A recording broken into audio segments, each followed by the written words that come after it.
Building Bridges Task Force concluded its public hearings today and is set to now retreat over the next 2 months to draft a report to be presented to President Uhuru Kenyatta and former Prime Minister Raila Odinga.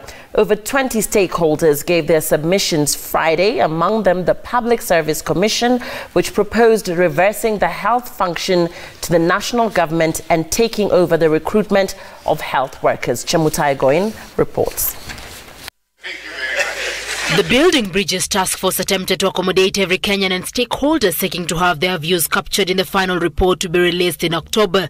You can go and write. The Public Service Commission submitting that reverting the health function to the national government was the only way of resolving the perennial strikes and issues dogging the all-important sector, with a further proposal that PSC takes over the role of recruiting and managing health workers. Since the year 2013, when devolution came into effect, the country has witnessed increased industrial unrest, particularly from health workers. The Commission further called for the limiting of the right to strike for health workers and other essential service providers to alleviate the suffering of innocent Kenyans. In addition to health workers, it is noteworthy that there are other essential services that cannot remain unattended even during the industrial unrest, in the same manner as the limitation of Kenya Defence Forces and National Police. The Kenya Union of Clinical Officers and the Kenya Union of Laboratory Technologies, on the other hand, supported the creation of a Health Service Commission to address the human resource issues affecting the health sector.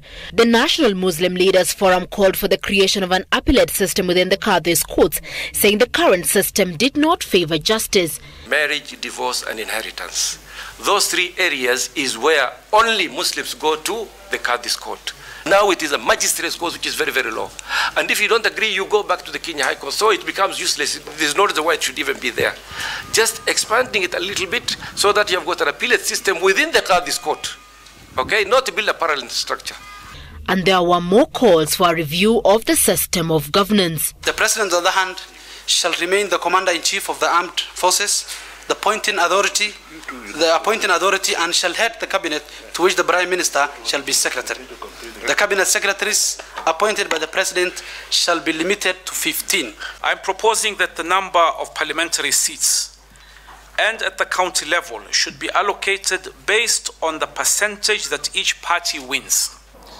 In under 2 months, the Building Bridges Task Force will be submitting its final report to Kenyans. Will the recommendations include possible constitutional changes, and will they finally offer solutions to issues that have constantly ailed the country? Chemutai Goin, Citizen TV, at the KICC building, Nairobi.